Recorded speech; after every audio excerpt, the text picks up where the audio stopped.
السلام عليكم ورحمة الله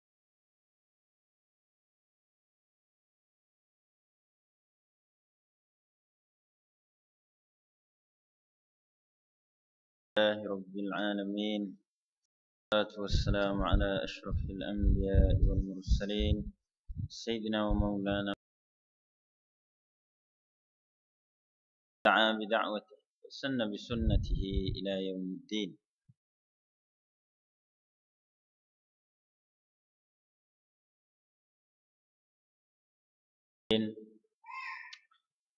Dan kita dan mengingatkan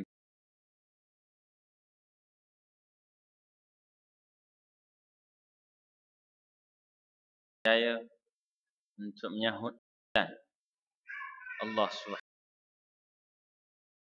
Seperti biasa kita diingat, panggil oleh suara Israel untuk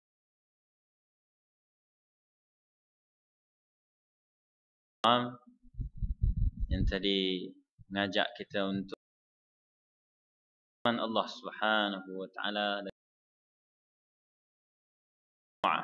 Mana kita sedia maklum baru malam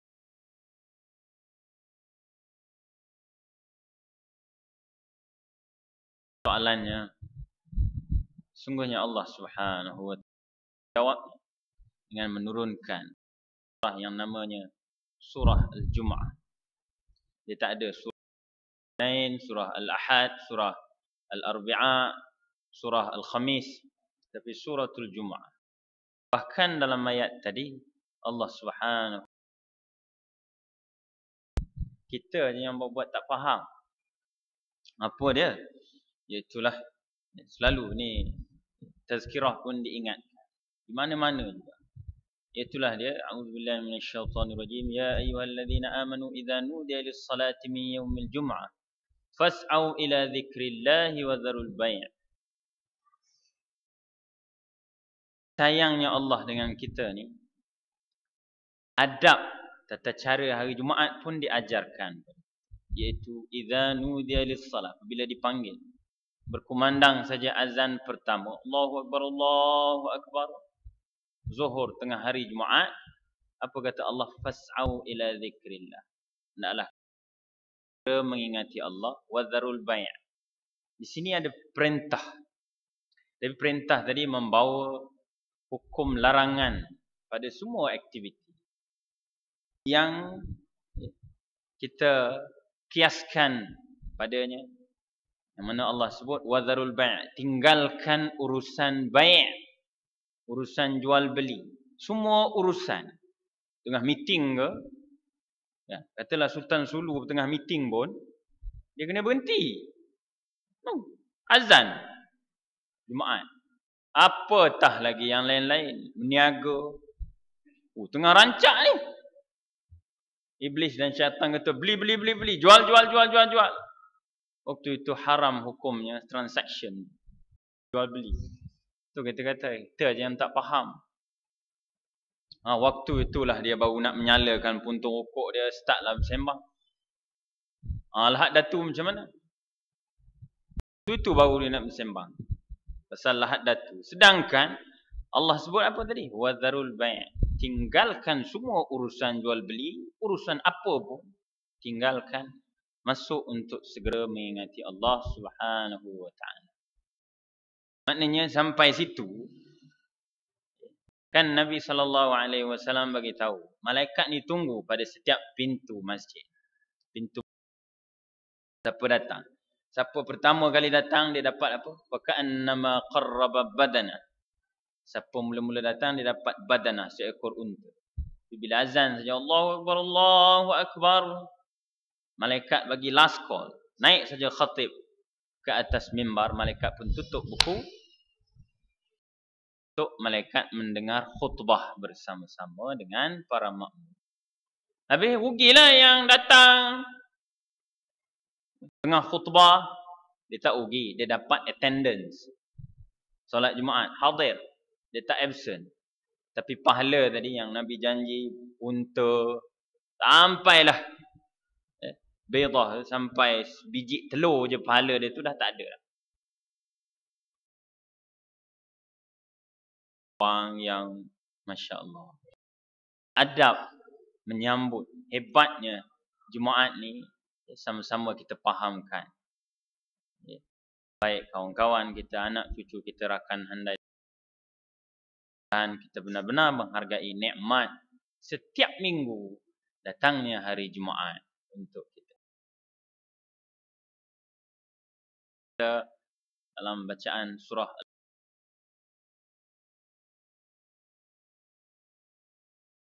Al-Munafiqun itu, Allah Subhanahu wa taala mengingatkan, ya ayyuhalladzina amanu, macam tadilah surah Al-Jumu'ah pun ada, ya ayyuhalladzina amanu la tulhikum amwalukum wala auladukum an dzikrillah.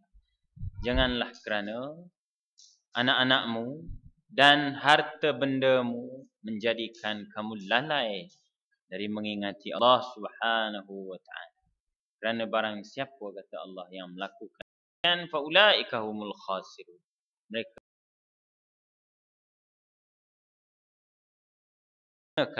jadikanlah anak-anak kurniaan Allah. Kita berniat wakafkan, ya Allah, aku wakafkan anak-anak yang kau kurniakan. Surat wakaf ni bukan bagai surat wakaf. Kita beritahu Allah Subhanahu wa taala, ya Allah, aku tak nak jadikan anak-anak aku ni sebagai kebanggaanku. Dia mencapai kecemerlangan duniawi semata-mata. Tapi anak-anak yang kau kurniakan ini, aku niatkan mereka agar mereka menjadi pejuang pada jalan itu. Wakaf bezalah dengan kita wakafkan harta benda kita. Ini ada surat wakaf dan sebagainya, agar generasi selepas kita tahu, oh ni tanah ni ayah dah wakafkan. Ya. Terusnya pengurusi ahli-ahli jawatan kuasa al-ukhwah muslimin muslimat Allah Subhanahu wa taala. Sekali lagi selamat dalam bulan Jumadil Ula tahun 1404 Hijriah. Jadi nampaknya kita semakin hampir didatangi Ramadan al-Mubarak. Maknanya hayat mereka bukan semakin dekat ajal mereka, saya tak kata begitu, tapi semakin hampir pembubaran parlimen. Saya tak mau sentuh itu, nanti orang tuduh saya. Tak. Cuma saya nak sebut di sini dah ni bulan 5. Jadi semakin hampir kita dengan bulan 9, iaitu Ramadan al-Mubarak. Walaupun kita rasa jauh lagi 5, 6, 7, 8, 9, tapi pejam celik dengan putaran waktu yang semakin pantas ini, mudah-mudahan Allah Subhanahu wa taala memberikan kesempatan pada kita sekali lagi untuk berada pada bulan 9 tahun 1434 Hijriah, iaitu Ramadan al-Mubarak. Bagi seterusnya insya-Allah untuk dapat sama-sama kita menikmati ibadah di bulan yang mulia dan dikurniakan Lailatul Qadar insya-Allah.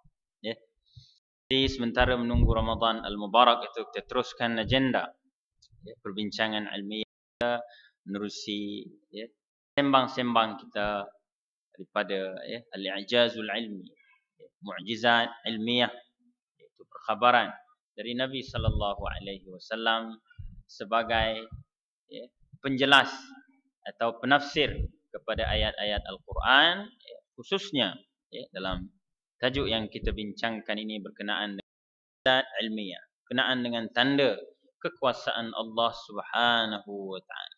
Kalau di dunia manusia berebut kekuasaan yang sementara, Allah Subhanahu wa taala juga telah mengajarkan pada kita dalam ayat yang kita dalam majlis tahlil pun kita baca ayat, iaitu a'udzubillahi Allahumma malikal mulki tu'til mulka man tasha' wa tanzi'ul mulka mimman tasha' wa tu'izzu man tasha' wa tudhillu man tasha' biyadikal khair innaka ala kulli syai'in qadir.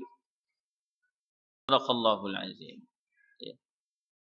Ayat ini sangat penting untuk kita, saya dan tuan-tuan sebagai rakyat dan pihak yang berkenaan sebagai pemimpin, sebagai pemerintah. Kenapa? Allah perintahkan Nabi apa dia? Qulillahumma. Itu qul Allahumma. Katakanlah wahai Muhammad, Qulillahumma malikal mulki. Ini doa. Kita minta doa kepada Allah dengan penuh beradab. Allah mengajarkan pada kita, ya Allah, bagimu segala kerajaan, segala kekuasaan. Engkau memberikan kekuasaan. Ya, tu'til mulka man tasha. Engkau memberikan kekuasaan kepada sesiapa yang engkau kehendaki. Dan engkau mencabut kekuasaan daripada sesiapa yang engkau kehendaki. Ya. Wa tu'izzu man tasha. Engkau memberikan kemuliaan. Engkau memuliakan sesiapa yang engkau kehendaki. Wa tudhillu man tasha. Dan engkau memberikan kehinaan. Engkau menghinakan siapa juga yang engkau kehendaki. Apa dia Allah ajarkan pada kita dalam doa ni, biyadikal khair. Padamu, di tanganmu, padamu segala kebaikan. Yang kebaikan itulah yang kita minta. Innaka ala kuasa atas segala sesuatu. Iaitu tadi, kita sebagai yang dipimpin dan pihak yang memimpin, bila baca ayat ni dia kena faham. Sebab penghujungnya Allah kata innaka ala kulli syai'in qadir. Taklah semua realize, faham bahawa yang maha berkuasa itu adalah Allah, yang maha berkuasa atas segala sesuatu. Jadi bagi pemimpin, dia minta agar Allah mengurniakan padanya rakyat yang baik, yang tahu untuk beribadah pada Allah Subhanahu wa taala. Dan bagi rakyat, dia minta agar Allah mengurniakan kepada mereka, pada kita semua pemimpin yang baik. Kerana kebaikan itu ada pada Allah Subhanahu wa taala, dan Allah juga yang maha berkuasa untuk mentakdirkan, mengurniakan kebaikan itu. Mudah-mudahan pada mukaddimah ini sampaikan suara isi hati saya dan kita semua, kerana kita semua meminta, mohon kebaikan pada setiap masa. Every now and then yang kita minta adalah kebaikan yang dikurniakan oleh Allah Subhanahu wa taala. Terlihat pada malam ini tajuk yang kita kata back to basic, kembali kepada asas. Kenapa kita sebut kembali kepada asas? Iaitu bab berkenaan dengan taharah. Kalau kita mengaji fiqh, kita mengaji ilmu fiqh, dia bahagian pertama itu ialah bab taharah, babut taharah, yang kalau ditranslatekan, diterjemahkan jadi bab bersuci. Dalam tu dia bincangkan apakah maksud taharah, bersuci. Kemudian dalam tajuk yang sama disebutkan bagaimana cara kaifiat untuk bersuci daripada najis, dan diterangkan najis, jenis-jenis najis tu, najis mughalladhah, mutawassitah, mukhaffafah. Ada juga kaum yang tak tahu najis-najis ni entah macam mana lah, kan. Bila orang anak kecil bertanya jenis najis mughalladhah, dia terpinga-pinga tak boleh jawab. Bukan nak mengata sesiapa, tapi ini kita kata back to basic. Ini perkara asas yang tersebut, anak-anak kita ambil ujian tu PAFA, perkara asas fardu ain, yang semua wajib bagi setiap yang mukallaf tu untuk tahu.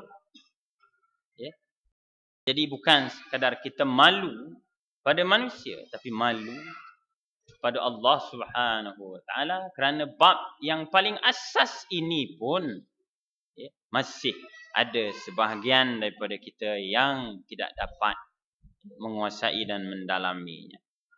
Jadi kita sebut di sini babnya pada malam ini yang berkaitan dengan mukjizat ilmiah ialah babut taharah, bab bersuci. Yang mana perkataan taharah itu dia merupakan kata terbitan.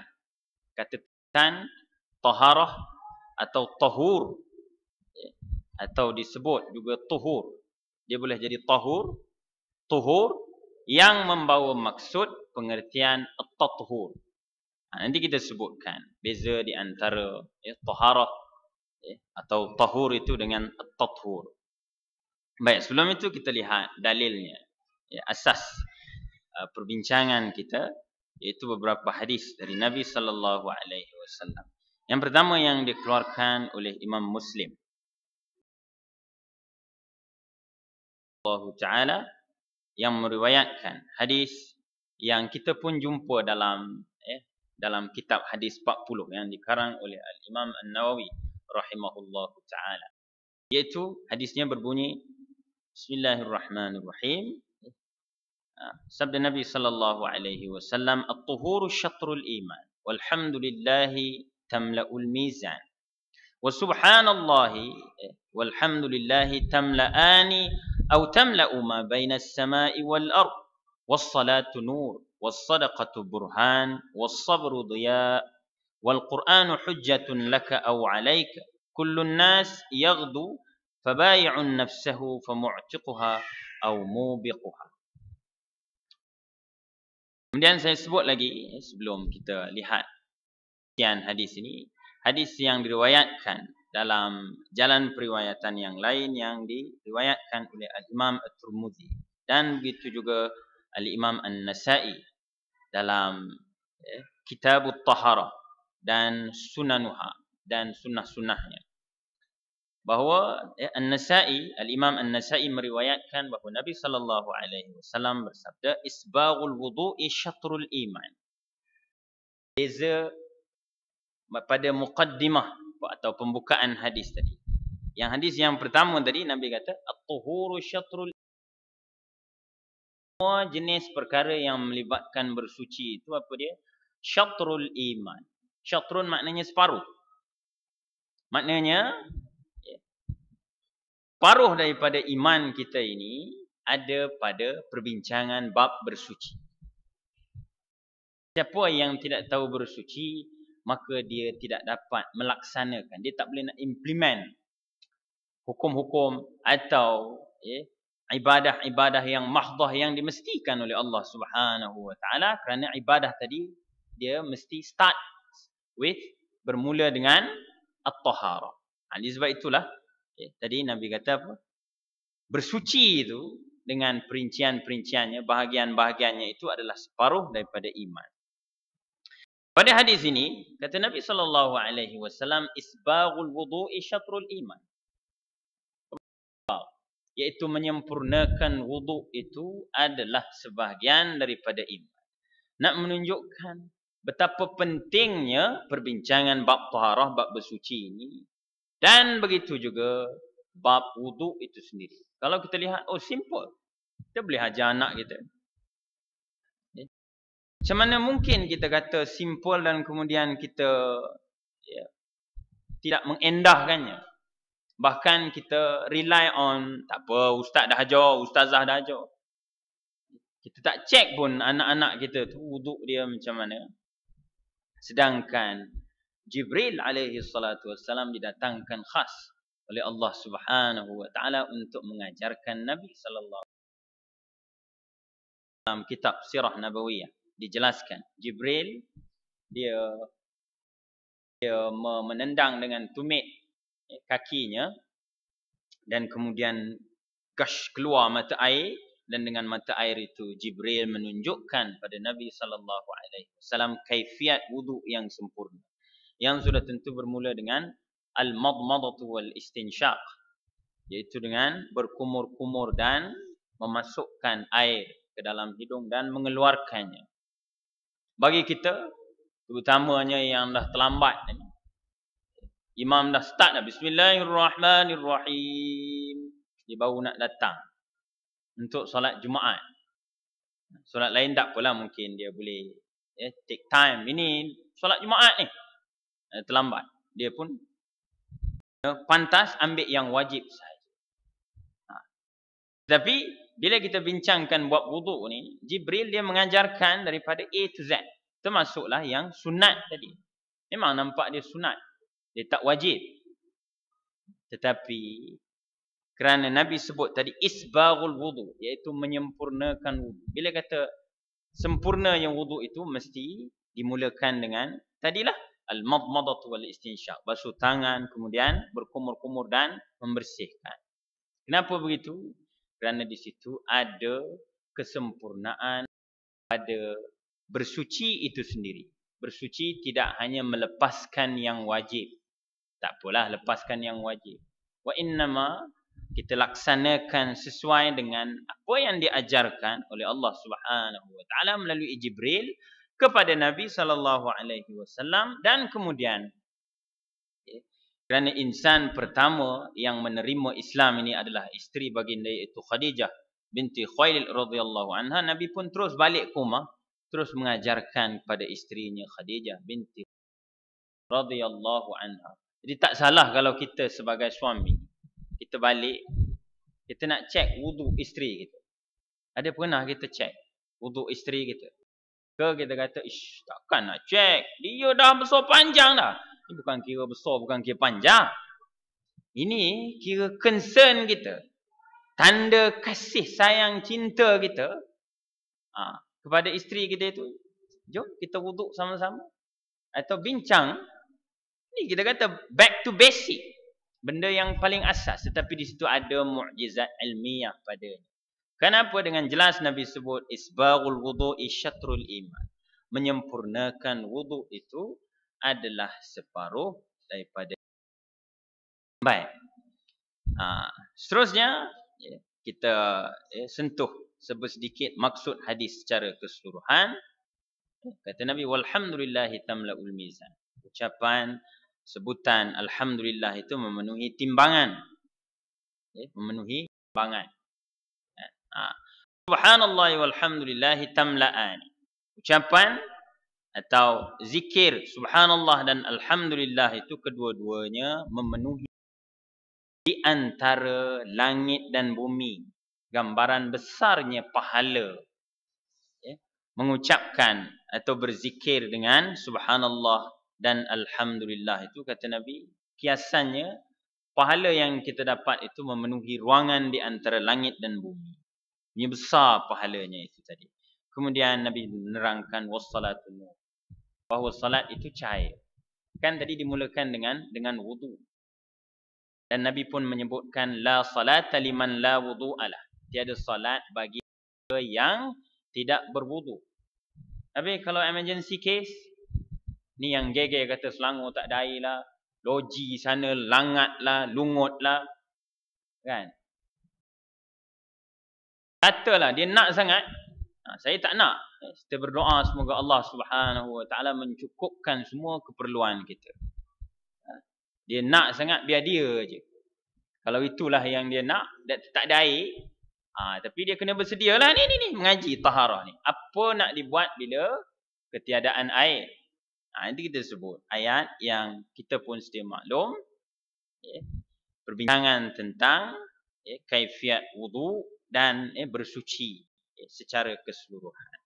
Cuma di sini dalam hadis ini Nabi mulakan dengan at-tuhuru sebagai perbandingan. Hadis lain menyebutkan menyempurnakan wudu.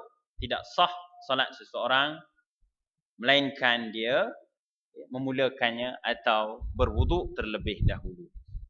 Macam kaedah lah. Ada kaedah fiqhiyah untuk menentukan sesuatu itu wajib, makruh, haram, batal. Kaedah yang kita ambil ialah qawaidul fiqhiyah. Itu kaedah-kaedah fiqh. Macam mana kita dapat hukum tadi. Baik. Jadi kaedahnya ialah ma la yatimmul wajibu illa bihi fahuwa wajib. Sesuatu yang mana perkara itu dia menyempurnakan perkara wajib yang mesti kita laksanakan, maka hukum perbuatan tersebut adalah wajib. Nampak macam berbelit kan? Senang macam wudu. Kenapa kena wudu? Sebab kita nak mendirikan solat. Solat itu wajib. Dia masuk dalam rukun Islam. Mendirikan solat. Berwudu, wudu tak ada dalam rukun Islam. Tetapi wudu juga hukumnya wajib. Kerana apa? Kerana kita hendak mendirikan solat. Dan begitu juga macam dikiaskan pada perkara yang lain, mempelajari tajwid. Apa hukum belajar tajwid?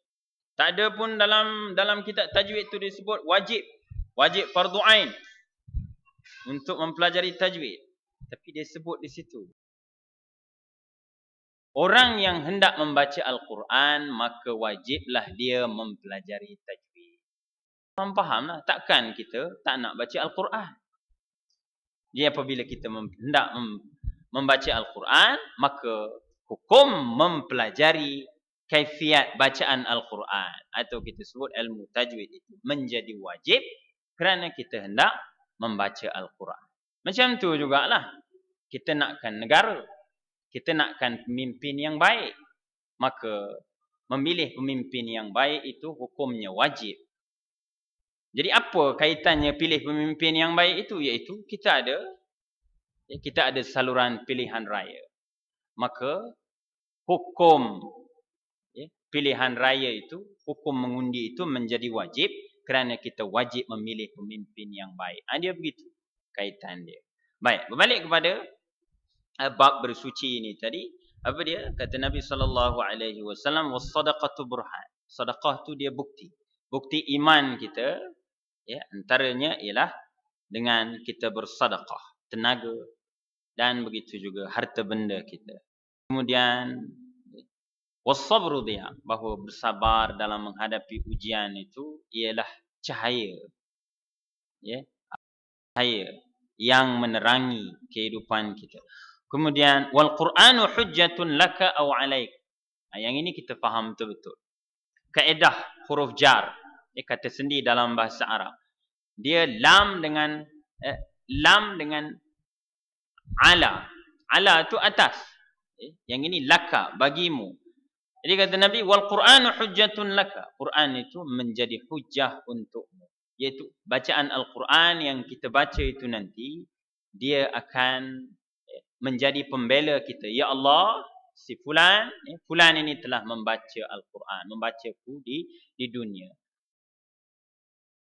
Saksi bahawa dia telah melakukan kebaikan membaca Al-Quran. Ya Allah, fulan ini dia telah berusaha bersungguh-sungguh supaya hukum hakam yang terdapat dalamku, ya Allah, dalam Al-Quran ini untuk dapat dilaksanakan, untuk dijadikan sebagai sumber panduan dalam undang-undang. Maka bersaksilah ya Allah. Saksi bahawa dia telah melakukan kebaikan itu. Tapi kata Nabi sebaliknya, aw alaika. Sebaliknya kalau dia cuma Muslim pada kad pengenalan pun tak tentu. Mungkin made in Sabah. Saya tak menuduh. Bagi contoh apa yang ada dalam surat khabar. Kan? Rasa-rasanya tak salah. Kad pengenalan made in Sabah. Maknanya nak sebut, kalau Muslim cuma pada IC, identity card, sementara Al-Quran dia tak pedulikan, maka na'udzubillah nanti Al-Quran akan menjadi aw alaika, kata Nabi. Dia akan berhujah. Ya Allah, dia tak pedulikan aku ketika di dunia dulu. Maka sekarang kalau dia meminta syafaat, pertolongan, Al-Quran lepas diri daripadanya. Ataupun dia na'udzubillah menjadi penentang yang sangat keras apabila kita hendak berusaha meletakkan hukum hakam Al-Quran itu sebagai panduan. Dia menolak hukum hakam Al-Quran, sama ada nama dia hudud, sama ada nama dia apa sekalipun yang bersifat datangnya daripada Al-Quran, semua dia ketepikan. Maka ketika itu, aw alaika, kata Nabi sallallahu alaihi wasallam. Dan penghujungnya kata Nabi, ini berkenaan dengan deal kita. Setiap hari, kata Nabi, kullun nasif yaghdu. Setiap manusia ini dia berusaha pada setiap hari. Dia berurusan dengan Allah Subhanahu wa taala. Dia bukan setakat deal dengan bos, dengan manusia, tapi dia deal berurusan dengan Allah, berurus niaga dengan Allah. Kalau dia berurus niaga dengan Allah dengan cara yang baik, melakukan amal saleh, maka dia akan jadi famu'tiquha. Dia membebaskan dirinya daripada neraka Allah. Tapi sebaliknya, kalau maksiat yang dilakukan, dia tidak tunduk pada kehendak Allah dan Rasulnya, maka dia akan jadi mubiquha. Dia membinasakan dirinya sendiri. Wal'iyad. Muslimat yang dirahmati Allah Subhanahu wa ta'ala. Kita pergi pada perbincangan kita pada stage yang kedua. Perbincangan pada peringkat yang kedua ini berkenaan dengan kalimah tuhur. Tahara, tuhur atau tahur. yang kita sebut tadi membawa maksud at-tathur, kan? Kalau rasa-rasa nak ingat, ni kena dah sikit-sikit, kan? Nak buat macam Imam Syafi'i pun boleh. Imam Syafi'i dengan jari ni tulis, kan? Saya percaya tuan-tuan ada ingatan yang baik. Jadi kita sebut tadi dia berkenaan dengan dari sudut bahasa. Dalam bahasa Arab dia panggil kalau kita berbincang tentang verb atau kata kerja, dia sebut fi'il. Dia senang je bahasa Arab ni, simple je belajar bahasa Arab sebenarnya. Dia 3 jenis perkataan. Yang pertama ismun, kata nama. Yang kedua fi'lun, kata kerja. Yang ketiga harfun. Harfun ni kita istilahkan atau kita terjemahkan kata sendilah. Macam tadilah, ala, atas, fi, di dalam, bi, ba tu huruf ba tu dengan, itu huruf jar. Baik. Kita pergi kepada fi'il, kata kerja yang menerbitkan kata nama taharah atau tahur atau at-tathur itu sendiri. Dia terbagi kepada fi'il muta'addi dan fi'il lazim. Fi'il muta'addi ni disebut kata kerja transitif. Kata transitif. Kalau fi'il lazim ni kata kerja intransitif. Apa beza dia? Beza dia macam saya sebut Muhammadun kharaja minal masjid. Muhammad telah keluar dari masjid. Itu dipanggil kata kerja lazim, fi'il lazim, iaitu kata kerja intransitif. Iaitu dia buat satu perbuatan yang tidak melibatkan orang lain. Dia keluar lah. Ada pula dengan dia keluar tu, kan? Kemudian kan, katalah apa Sultan Sulu dia nak keluar daripada Sabah, dia keluar lah. Kenapa kita nak sibuk pula? Keluar lah, kan? Nak masuk silakan, kan? Ikut peraturan. Contohlah ni contoh. Dia tak ada melibatkan apa-apa sebenarnya. Kan? Bagi macam kata saya keluar. Saya keluar dari masjid, keluar. Takkan tuan-tuan nak ikut saya keluar? Itu fi'il lazim. Tapi kalau fi'il muta'addi, transitif ni, saya minum air. Jadi dengan saya sebut saya minum air tu, ada perbuatan yang melibatkan benda lain. Iaitu saya minum. Minum apa? Minum air. Dengan sebab saya minum, air ini habis. Finish. Dia begitu. Begitulah kita kiaskan pada bab taharah dan at-tathur ni. Apabila kita sebut perkataan tahur. Bagi contoh dalam surah Al-Furqan. Surah Al-Furqan ayat yang ke-48. A'udzubillahi minasyaitonir rajim. Saya baca potongannya saja. Wa anzalna minas samaa'i ma'an tahura. Kata Allah. Allah bercerita tentang proses awan turunnya hujan dan kata Allah, dan kami telah menurunkan dari langit itu ma'an tahura. Ma' bukan ma' tu ibu tu. Ma'an tahura maksudnya air yang tahur sifat dia. Air yang suci, yang bersih. Dan dia sifat dia suci. Itu.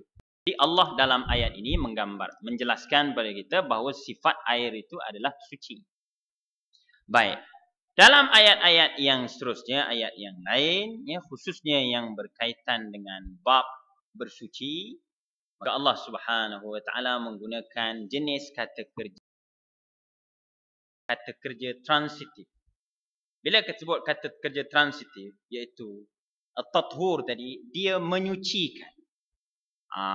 Dia bukan saja suci tapi dia menyucikan. Sebab disebut kata kerja muta'addi atau kata kerja transitif, iaitu air ini tadi bukan sahaja sifat dia suci tapi dia menyucikan. Artinya orang yang menggunakan air tadi sama ada untuk berwuduk atau mandi, sama ada mandi janabah atau mandi sunat, mandi biasa, maka dia telah mendapat satu yang istimewa dari Allah Subhanahu wa taala. Itu kita bacakan ayat dia. A'udzubillahi minasyaitonir rajim. Untuk rujukan surahnya surah Al-Maidah ayat yang ke-6. أعوذ بالله من الشيطان الرجيم. يا أيها الذين آمنوا إذا قمتم إلى الصلاة فاغسلوا وجوهكم وأيديكم إلى المرافق وامسحوا برؤوسكم وأرجلكم إلى الكعبين وإن كنتم جنبا فاطهروا وإن كنتم مرضى أو على سفر أو جاء أحد منكم من الغائط أو لامستم النساء فلم تجدوا ماء فتيمموا صعيدا طيبا فامسحوا بوجوهكم وأيديكم منه ما يريد الله ليجعل عليكم من حرج ولكن يريد ليطهركم وليتم نعمته عليكم لعلكم تشكرون. صدق الله العظيم.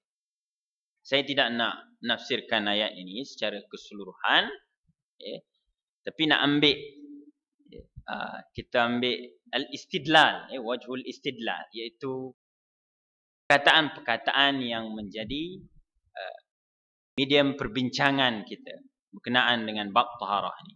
Itulah kata Allah, wahai orang-orang yang beriman, idza qumtum ila shalah. Apabila kita sebut kaedah dia, ma la yatimmul wajibu illa bihi fahuwa wajib. Itu kita nak melaksanakan sesuatu yang wajib.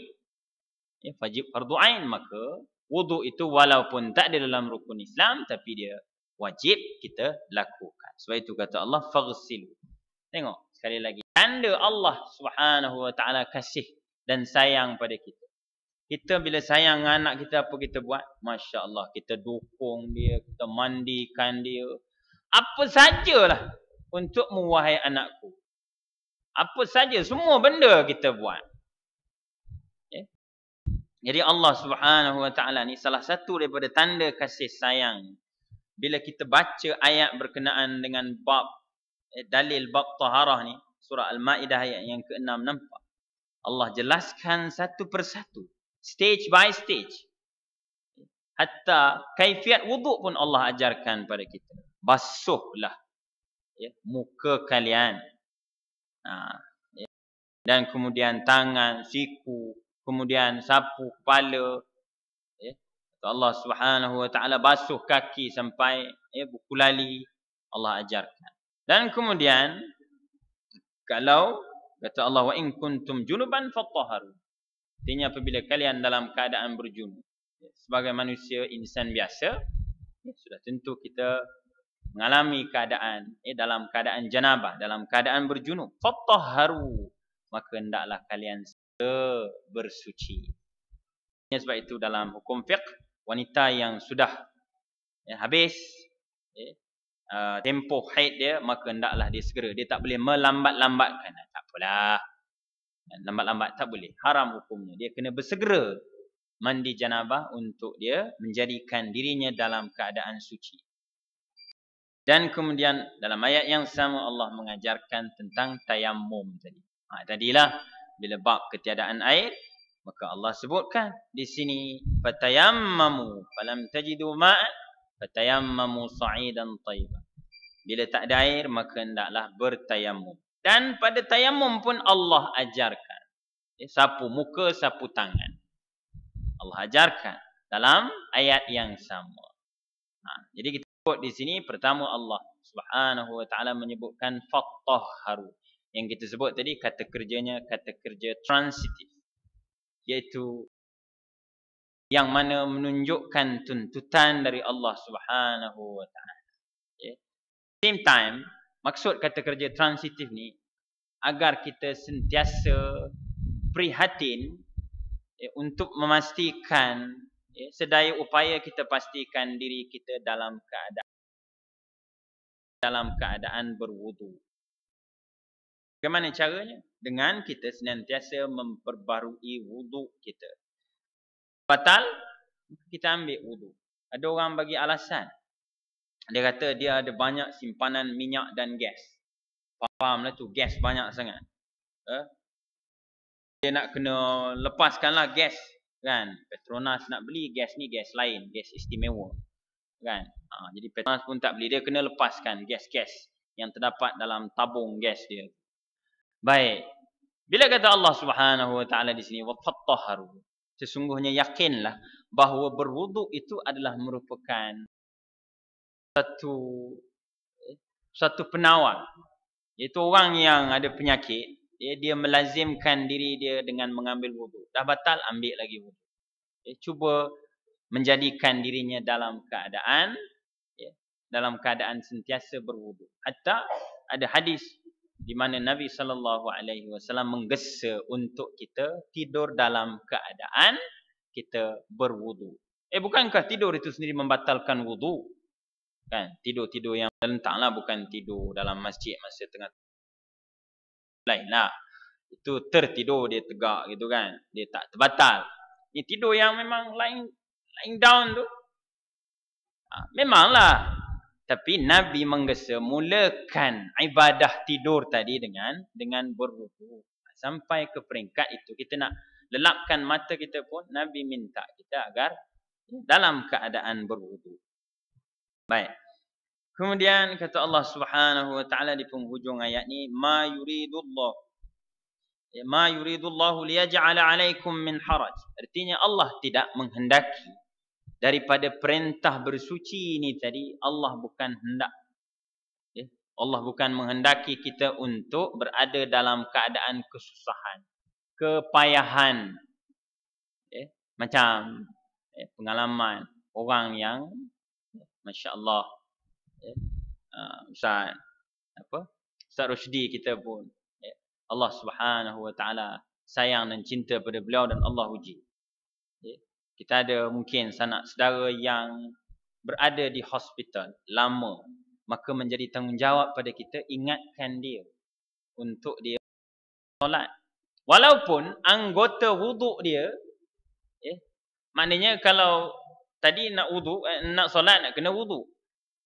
Tapi bila dah dibalut kaki atau tangan dia tu, maka kita ajarkan dia.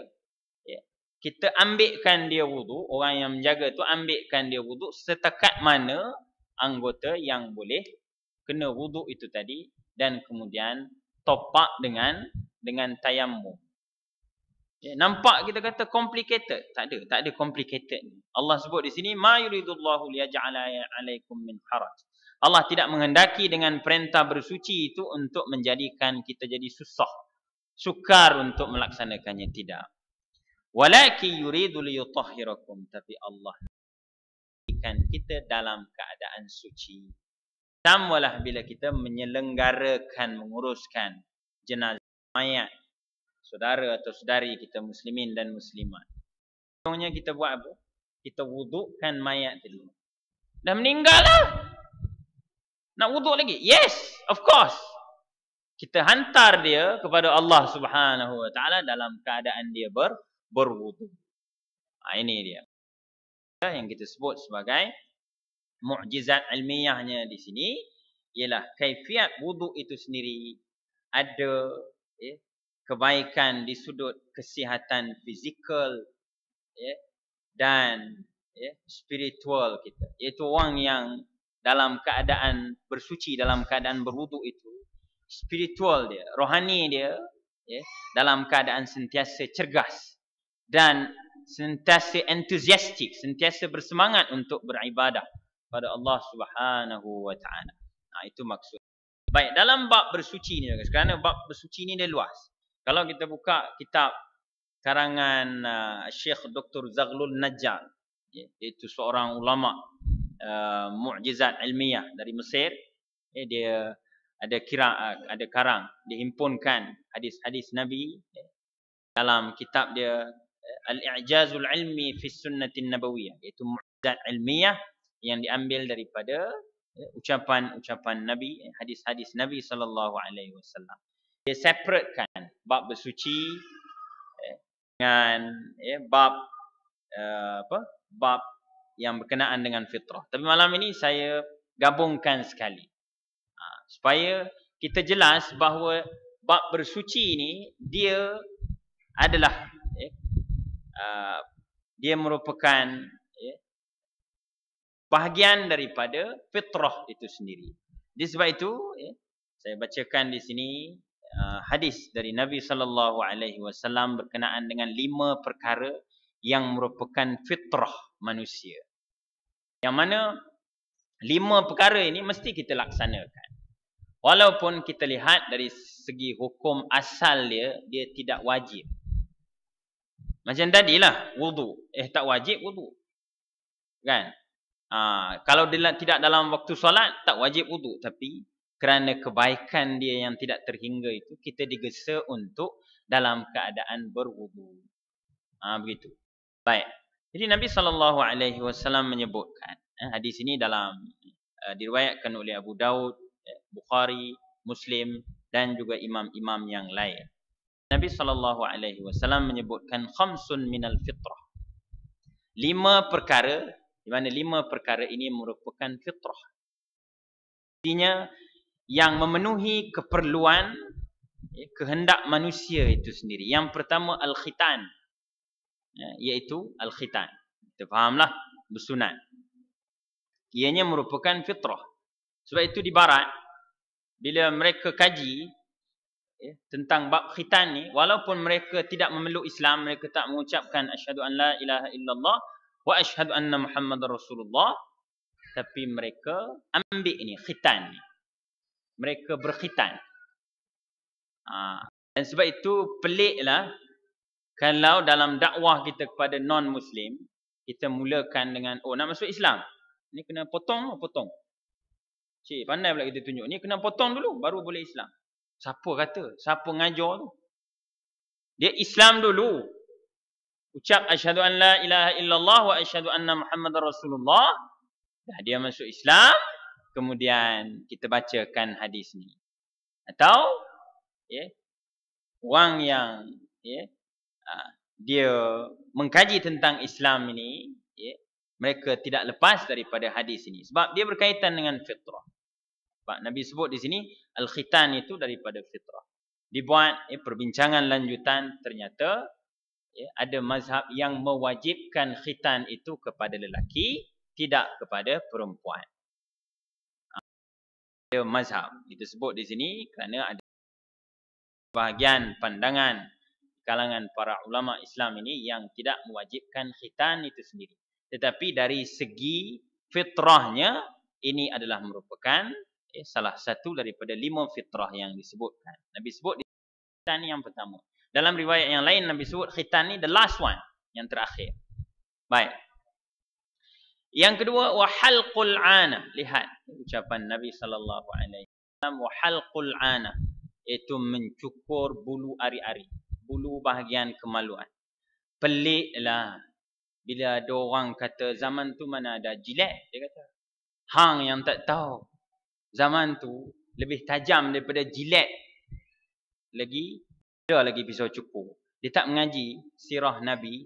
Bila Nabi selesai, Nabi nak bertahallul tu, dia tanya sahabat, hal indaka muz? Maksudnya, adakah engkau ada pisau cukur muz? Jangan baca mauzun. Kalau mauzun, pisang, apa hal pula Nabi minta pisang pula pada sahabat dia? Ni nak tahallul ni. Kan? Do you have banana? Banana pula. Mauz. Memanglah pisang, tapi muz. Bacaan dia muz ni, pisau cukur tu lah. Jadi pelik lah. Zaman tu mana ada jilet, dia kata. Astaghfirullahaladzim. Hang mengaji ke tak bab fitrah ni, bab bersuci ni? Ke hang tak mengaji? Kan? Kemudian, hampir kata kan, Nabi zaman tu tak ada jilet. Zaman tu tak ada pisau cukur. Lebih tajam daripada jilet tu lagi sahabat ada. Jadi maknanya tadi nak sebut, fitrah tu ialah mencukur bulu ari-ari. Adakah dia wajib? Dia tidak wajib, tapi dia fitrah. Dipeliklah kalau Nabi sebut ni dan kemudian kita menolak fitrah itu tadi. Dan Nabi sebut dia halqul ana. Dia bukan cabut, dia cukur. Cukur, licin. Macam iklan pisau cukur tu lah. Licin macam tu. Dia ada kebaikan di sudut. Again, bila kita masukkan perbincangan ini dalam bab taharah, bab bersuci, maka dia ada kaitan dengan keselesaan fizikal kita, untuk kita, maknanya kita yakin kita berada dalam keadaan bersuci. Okay. Baik. Kenapa kita sebut tadi beza di antara cukur dengan cabut? Kerana seterusnya kata Nabi, wa natful ibti. Tengok kataan Nabi, natful ibti. Nabi kata cabut ketiak. Bukan cabut ketiak tu. Maksudnya cabut bulu ketiak. Nampak ni macam censored aja ni. Ni bukan censored. Ini bab taharah, bab fitrah yang merupakan sunnah. Yang diajarkan oleh Nabi sallallahu alaihi wasallam. Jadi Nabi kata natful ibti, cabut bulu ketiak. Ada orang tanya, cukur tak boleh ke? Nabi tak kata tak boleh cukur di sini, tapi Nabi kata cabut. Ternyata orang kaji. Bab ketiak pun ada orang buat kajian di sudut saintifik. Masya-Allah. Kalau tidak mana ada keluar odorono, odorene, odorana. Macam tu yang jenis benda tu. Sebab apa? Itu hasil kajian lah tu. Kemudian keluarlah produk. Kemudian ada lagi kajian menyatakan dia kata romantiknya orang lelaki ni dia bau ketiak dia yang orang perempuan suka. Saya semua sebut jangan duduk bela pula benda tu kemudian biar jadi berbau, tidak. Tapi itu ada disebutkan. Sampai ke peringkat itu orang kaji. Maksudnya apa di sini nak kata bahawa bila Nabi suruh cabut tu, dia beza dari segi hormon yang dikeluarkan oleh badan kita apabila kita cukur dengan cabut. Kalau tak percaya cubalah cukur dengan cabut ni. Di mana kajian yang Nabi tak buat kajian ni, tapi Nabi sebut ni berdasarkan apa? Berdasarkan wahyu dari Allah Subhanahu wa taala untuk panduan kita bersama. Dan Nabi sebut ni untuk lelaki dan perempuan. Yang tiga ni cuma satu je nanti untuk lelaki sahaja, for men only. Yang tiga ni khitan, kemudian mencukur bulu ari-ari, bulu kemaluan. Yang ketiga ni cabut ketiak, dia untuk lelaki dan juga perempuan. Tapi kita sebutkan tadi cabut dengan cukur tu beza pada ketiak. Cabut dia membersihkan kerana hormon yang keluar tu tadi. Tanya pakar lagi lah untuk keterangan lanjut. Dia dengan sendirinya membersihkan bakteria ke apa ke yang terdapat pada bahagian ketiak itu dengan kita cabut. Beza dengan kita cukur. Tak membincang banyak-banyak situ, tuan-tuan boleh buat kajian. Yang keempat, wa taqlimul azfar, kata Nabi, iaitu memotong kuku. Peliklah bila zaman moden ni orang buat pertandingan, masuk pula dalam buku rekod tu, Guinness Book of Record. Kuku terpanjang di dunia. Dia tak pernah potong selama berapa tahun. Dia bersalahan dengan apa yang Nabi sebut fitrah itu ialah memotong kuku, kaki dan tangan. Dan yang kelima yang ni yang kita sebut for men only ni, wa akhdhu syarib, iaitu merapikan misai. Nabi sebut dalam hadis ini akhdhu syarib. Maksud akhdhu di sini ialah merapikan. Dia tak boleh again saya tak sentuh mana-mana pihak ni tak. Nabi sebut tu akhdhu syarib. Nabi tak suruh cukur licin macam saya ni. Kan? Saya rasa tak selesa kalau tak cukur. Tapi Nabi sebut rapikan. Ada orang dia nak misai tebal ular sawah, tapi janganlah tidak dirapikan. Yang Nabi kendaki itu ialah rapikan. Dan ada hadis lain datang berkenaan dengan misai dan janggut. Yang ini yang kita sebut tadi for men only. Janggut tu Nabi minta jangan dicukur. Dia tidak jatuh haram. Kang kata habis berdosa lah ni. Tidak, tapi Nabi menggesa agar kita pelihara janggut tu tadi, rapikan, potong kalau dia terlalu panjang, kadarnya sebagaimana ditunjukkan, kadar secekak tangan kita tu, potong selebihnya tu, rapikan. Begitu. Baik, begitu juga dengan bab misai ni tadi, akhzus syarib. Nabi kata rapikan. Kenapa? Kerana perbuatan golongan musyrikin atau golongan Yahudi dan Nasara pada ketika itu, mereka membiarkan sahaja misai mereka tebal, berlengkar-lengkar, dan dengan itu mereka menunjukkan kesombongan mereka. Bila bercakap tu, dia naikkan misai. Nabi dalam bab ini dia bercakap tentang fitrah. Untuk kita sama-sama amalkan. Again, saya masukkan perbincangannya dalam bab taharah. Sikit lagi saya sentuh, insya-Allah 5 minutes, bab berkenaan dengan siwak, memakai kayu sugi. Yang ini pun saya tak boleh nak amalkan sepanjang masa kerana menghadapi kesukaran, kecuali ada orang bagi ataupun saya pergi beli sendiri kayu sugi. Apa dia kata Nabi sallallahu alaihi wasallam? Laula an asyqa ala ummati la amartuhum bisiwaki 'inda kulli salah. Dalam riwayat yang lain, laula an asyqa ala ummati la amartuhum bisiwaki ma'a kulli salah. Dia ma'a dengan 'inda, beza dia. Baik, maksudnya kata Nabi, kalaulah tidak menyusahkan pada umat. Nabi ni dia concern, dia fikir. Maknanya dia nak tetapkan sesuatu tu, adakah jadi satu keberatan menyusahkan sampai umat dia tak mampu lakukan? Macam solat tarawih. Ingat perbincangan solat tarawih, Nabi solat pada malam pertama, sahabat ikut. Kemudian Nabi malam kedua, malam ketiga Nabi tak keluar. Dan seterusnya Nabi bagi tahu bukannya tak nak keluar, tak nak berjamaah macam malam pertama, tapi khasyitu an tufrada fata'jizu. Aku takut ianya difardukan, diwajibkan dan kalian lemah. Kalian lemah tu bukan Abu Bakar, Umar, Uthman, Ali and the gang yang lemah. Ni kita ni saya dan kita generasi seterusnya ni yang na'udzubillah, solat yang wajib pun kita miss.